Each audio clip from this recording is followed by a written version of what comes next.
When I on them, but I'm not with the Illuminati. Paper folder just like an origami. She 169, so I be Takashi. And I get it wet just like a tsunami. I make her sleep for me like Kehlani. Niggas want beef and I'm Kobayashi. All of you stink like a porta potty. What's up, y'all? So today we're gonna do a breakdown of the new Futuristic Hibachi video. When Zach first came to me with the song, we knew right off top that we wanted to go to like a hibachi restaurant or do some type of hibachi video.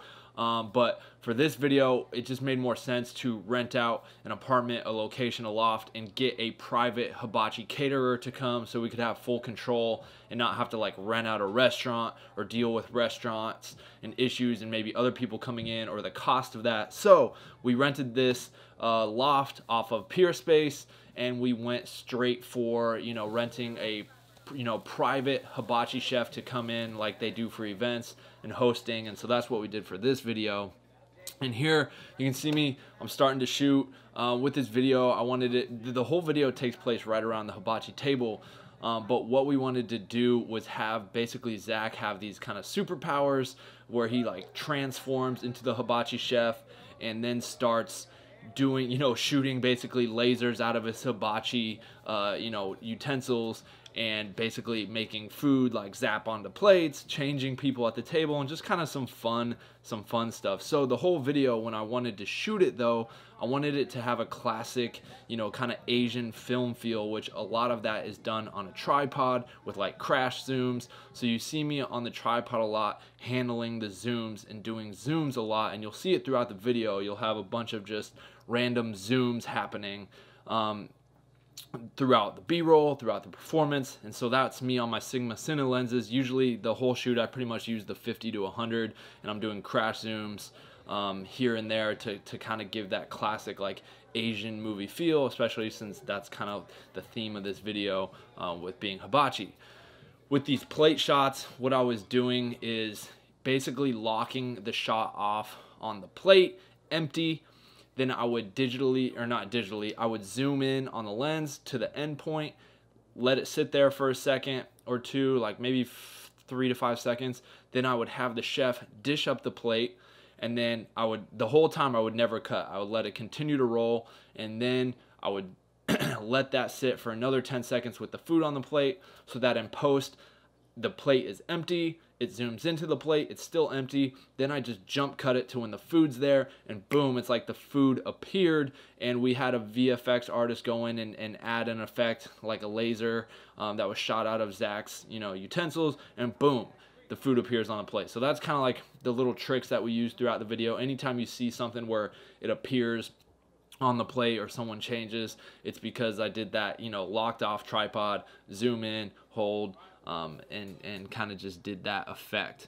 And then throughout the video as well, if you're watching the video and there's kind of a lot of like blurry kind of imagery, it feels like just like not all the frames are there. That's because I was shooting at 11 frames a second, and what this does is creates kind of this blurry, choppy effect. And I just knew for all the like cooking and dicing, I wanted it to have kind of this cool blurry feel to it. And so all the B-roll stuff of the chopping, the cooking, all that stuff was shot at 11 frames a second on the red. You could do that on a red camera. You can choose the frames a second you want to shoot. So anytime you see that blurry effect, that's 11 frames a second. All the performances were shot 24 frames a second. And basically how we lit this scene, because it was such a tight squeeze in there, you could see the airy sky panel out there to the left. We just had the airy sky panel set to tungsten 3200, threw a little diffusion on it just to soften it up. But that was basically our key source coming from outside the loft right there.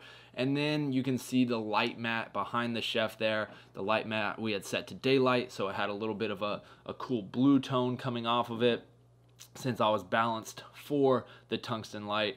And then you can see a flag off to the side there as well. But yeah, that's it. Those are the two lights we used, the only two lights. The space was really small and tight, so we couldn't really do too much crazy things with lighting. There was nowhere to even mount lighting off the roof. We couldn't do an overhead top-down light. So really those two lights, airy sky panel set to tungsten outside the room, through a little diffusion, a little light mat, as a kicker backlight. You can see it on the chef's kind of the back of his neck, Zach's back of his neck, and the shoulder, just a little edge light from the light mat.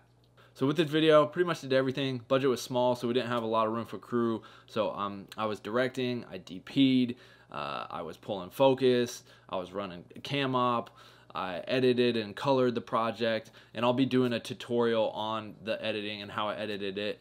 If that's not out already, I don't know what order I'm going to put these videos out in, but I will be doing an edit tutorial on that. Pretty much did every single thing for this video outside of Luis helping me, you know, grip and gaff with the lights. And but that, me and Zach are used to that. We're used to running on low budget. That's how we came up together with Kyle, KID, Samson, Sam King, all those artists. I did everything. So it was fun too, going back to the roots and just doing it really small, intimate video, having a lot of fun with it. And yeah, I'm super happy with how everything turned out.